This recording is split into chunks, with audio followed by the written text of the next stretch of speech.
औराम बलगमी दो किस्म के होते हैं, औराम रिख्व और सलाह लय्यिना। अब यहाँ पर हमने जिस तरह औराम सौदाविया को फ़र्क किया था आपस में और दूसरे औराम से, उसी तरह हम औराम बलगमिया की भी तशख़ीस करेंगे।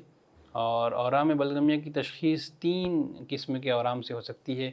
एक औराम हार्रा से, दूसरी औराम सौदाविया से और तीसरी औराम माई और औराम रिही से। तो औराम हार्रा से इसकी तफरीक कैसे की जाएगी, क्या फ़र्क होगा औराम हार्रा में और बलगमी औराम में। तो ये जो तक़सीम बताई जा रही है, तफरीक बताई जा रही है, ये सिर्फ़ थेरेटिकल नहीं है। जैसा कि बाद मरतबा इतना जो है डिस्क्रिप्शन मिज़ाज पर बयान किया जाता है, तो बाज़ तलबा को ये अंदाज़ा होता है कि शायद ये बिल्कुल थेरेटिकल बातें हैं, प्रैक्टिकली ऐसा नहीं होता। लेकिन वाक़या ये है कि जिस तरह के डिस्क्रिप्शंस हैं उससे आपको अंदाज़ा होगा कि इन्होंने एक्सेप्शंस भी शामिल किए हैं। देखिए, जहाँ बात प्रैक्टिकल की होती है और क्लिनिकली जब पेशेंट्स का हम पेशेंट से इन्वॉल्व होते हैं, उनकी डायग्नोसिस और उनके ट्रीटमेंट से हमारा वास्ता पड़ता है, तो हम देखते हैं कि बहुत सारे उसूल कहीं कहीं पर वो उतने लॉजिकल तरीके से नहीं आ रहे हैं जैसा कि हमने थ्योरी में पढ़ा था। और इवन बहुत सारी ही बीमारियां जो हमने किताबों में पढ़ रखी हैं, अमली तौर पर मैदान में जब आप जाएंगे तो उस तरह से नहीं मिलते हैं जिस तरह किताबों में मिलते हैं। बल्कि किन किताबों के डिस्क्रिप्शन से हमें हेल्प ज़रूर होती है। हर केस, अगर एक ही बीमारी का 2 केस है तो उन दोनों में फ़र्क होता है।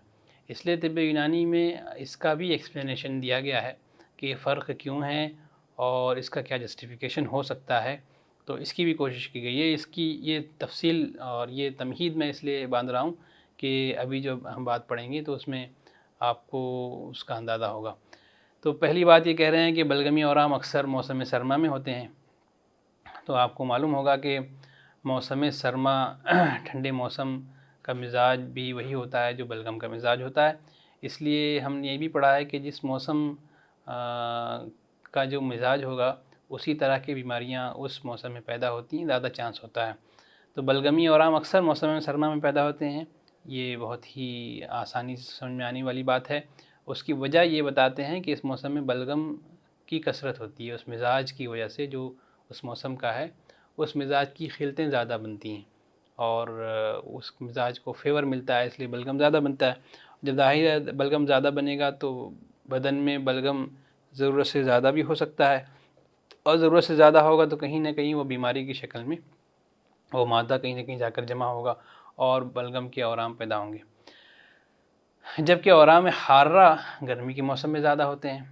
तो अगर आपके पास कोई मरीज़ आ रहा है, वरम की कैफियत लेकर आ रहा है, कोई वरम का केस लेकर आ रहा है, तो आपको देखना है कि ये मौसम कौन सा है। अगर वो मौसम सर्दी का है तो आपका जहन फ़ौरन इस तरफ जाएगा कि ये बलगमी औराम होंगे। मौसम गर्मी का है तो फ़ौरन जहन इस तरफ जाएगा कि ज़्यादा चांस इस बात का है कि ये गर्मी के औराम हार्रा होंगे, गर्मी के मौसम में हैं इसलिए औराम हार्रा होंगे। तो एक फ़र्क तो ये हो गया कि औराम हार्रा से बलगमी औराम को हम कैसे मुमताज़ करेंगे, कैसे तशख़ीस करेंगे। लेकिन उसके बावजूद कुछ एक्सेप्शनल केसेस हैं जो ऑब्ज़र्व किए गए हैं और उसकी बात यहाँ मेंशन है, एडमिट किया गया है कि बाज़ वजूहात से मौसम सरमा में पैदा होने वाले औराम हार्रा भी बलगम की तरह सफ़ेद होते हैं।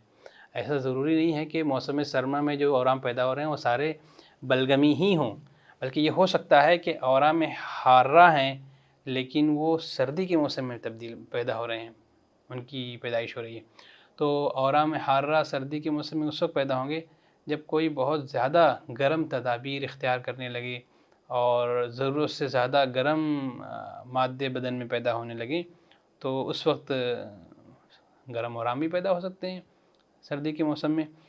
लेकिन फिर उन्होंने ये बात भी बताई, ये उनका ऑब्ज़र्वेशन है, प्रैक्टिकल ऑब्ज़र्वेशन है कि फ़र्क ये होता है कि औराम हार्रा के जो मादे होंगे तो वो सफ़ेद होते हैं और सफ़ेद हो सकते हैं। तो ये अगर सफ़ेद हैं और सर्दी के मौसम में आ रहे हैं तो ऐसा मत समझिए कि ये बलगमी ही होंगे। हाँ, ज़्यादा चांस ज़रूर है इसका कि बलगमी होंगे, लेकिन इस बात का भी चांस है कि ये औराम हार्रा हों। तो सफ़ेद हैं, सर्दी के मौसम में हैं, लेकिन उसके बावजूद ये फ़र्क हो सकता है। ये भी देखिए आप कि इसके मादे बलगम की तरह गलीज़ और नरम हैं या नहीं। अगर गलीज़ नहीं हैं और इतने नरम नहीं हैं जैसा बलगम होता है, तो आप ये समझिए कि ये हो सकता है कि ये औराम हार्रा हों। फिर दूसरी जो औराम हार्रा की तशख़ीस के तरीके होते हैं, आप उससे अंदाज़ा कीजिए। मरीज़ से ये मालूम कर सकते हैं कि क्या गर्म तदबीर बहुत ज़्यादा इस्तेमाल की हैं, गर्मी के मौसम में बहुत ज़्यादा कुछ, सर्दी के मौसम में बहुत ज़्यादा गर्म ग़िज़ाएँ तो नहीं खाई हैं, बहुत ज़्यादा गर्म तदाबीर तो नहीं इख्तियार की हैं, आग से सिकाई या और जो दूसरे तरीके होते हैं, हीटर का इस्तेमाल और गर्म ग़िज़ाओं का इस्तेमाल, मसाले वगैरह का इस्तेमाल बहुत ज़्यादा अगर किया हो, तो उससे हम अंदाज़ा लगा सकते हैं। और दूसरे फ़ीचर्स जो बलगमी में नहीं पाए जाते, अगर वो पाए जा रहे हैं हार्रा वाले, तब हमें अंदाज़ा होगा कि औराम हार्रा है। दूसरी बात है औराम सौदावी से हम कैसे फ़र्क करेंगे।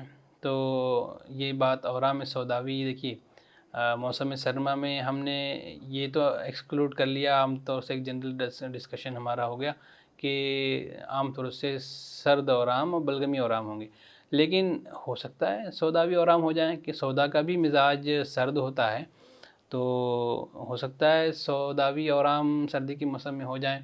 और सर्दी के मौसम में जो उसका पूरा ड्यूरेशन होता है, तो उसमें एक हिस्सा वो होता है जिसका मिजाज बारिद के साथ साथ रतब होता है, और एक हिस्सा वो होता है जिसमें बरूदत के साथ साथ ये वसअत भी पाई जाती है।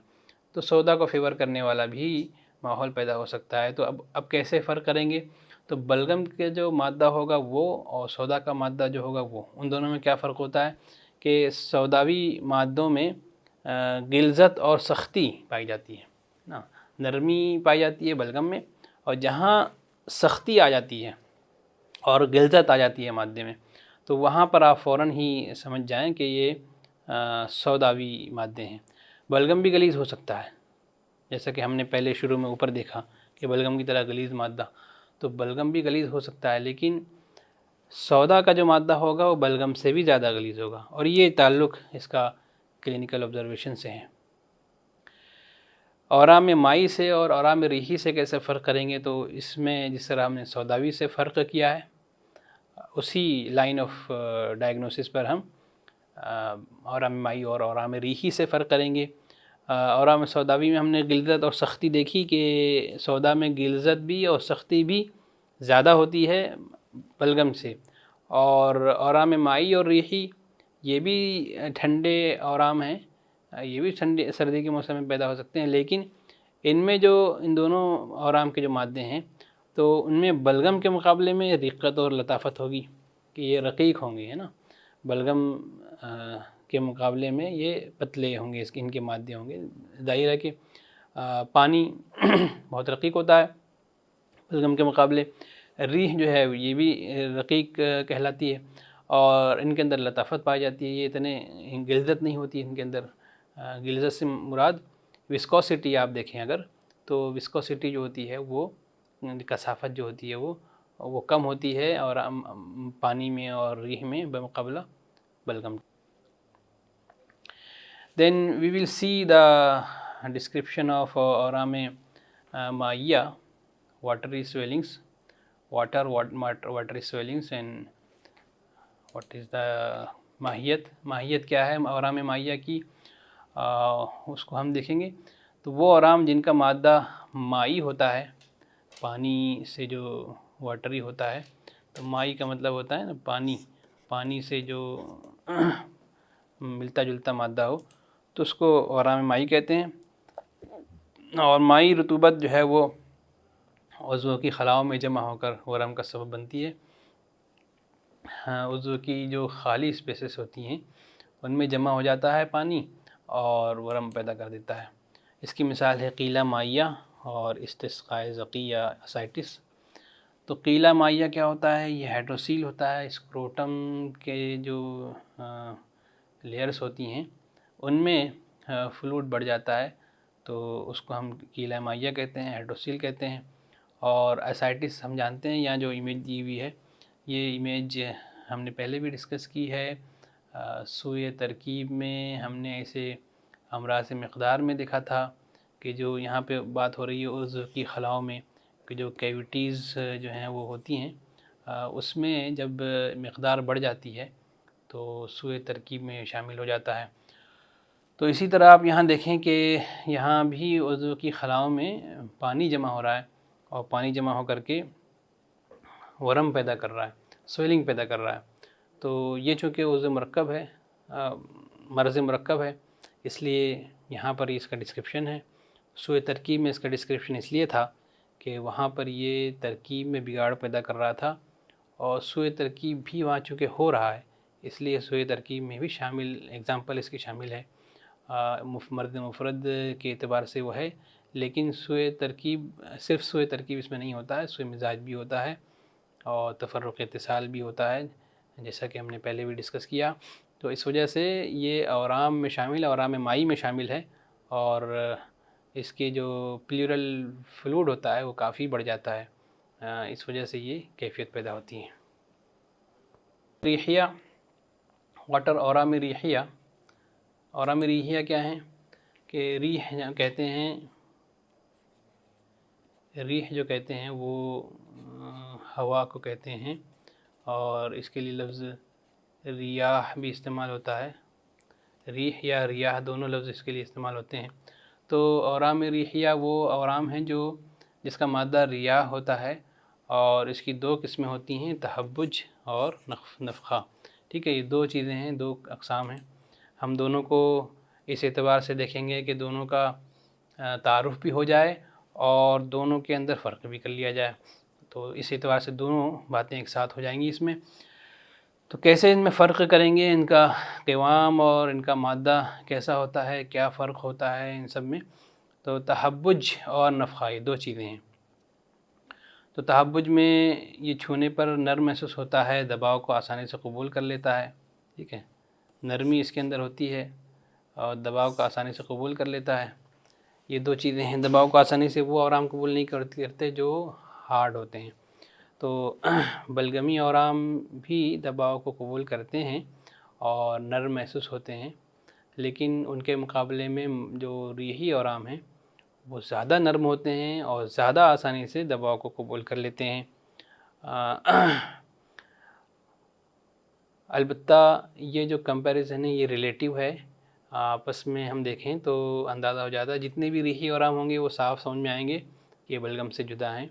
माई औराम साफ़ समझ में आएंगे अंदाज़ा लगाने पर, एग्ज़ामिन करने पर, महसूस करने पर कि ये इनका मादा बलगमी है, सॉरी माई है, माई औराम माई का, और औराम रिही का एक अंदाज़ा होता है, लेकिन आपस में भी इनमें फ़र्क होता है। तो तहब्बुज के मुकाबले में जो नफ़ख़ा है ये दबाव का मुकाबला करता है और आसानी से दबता नहीं है।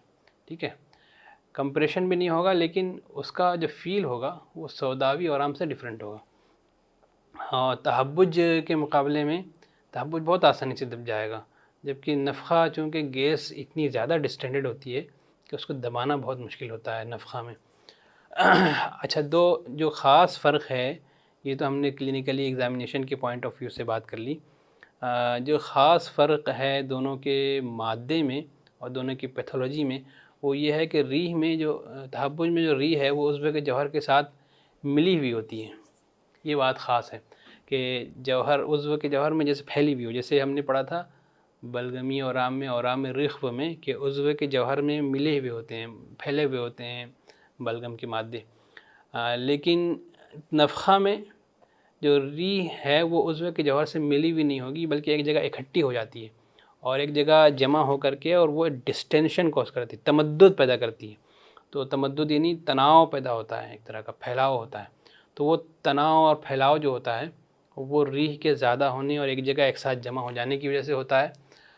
ये मिलता है उसी से जैसे हमने पढ़ा था कि बलगम में जो सलाल लजीना होता है वो एक जगह बलगम जमा होता है और औराम रिख्व जो है वो फैले होते हैं। तहब्बुज में जो रीही मादा होता है वो फैला हुआ होता है, जबकि नफ़ख़ा में एक जगह जमा होता है। इसकी मिसाल है नफ़ख़ शिकम में जो नफ़ख़ पैदा हो जाता है, अगर वो सूजन हो जाए, स्वेलिंग उससे डेवलप हो जाए, उसको औराम रिही कहा जा सकता है।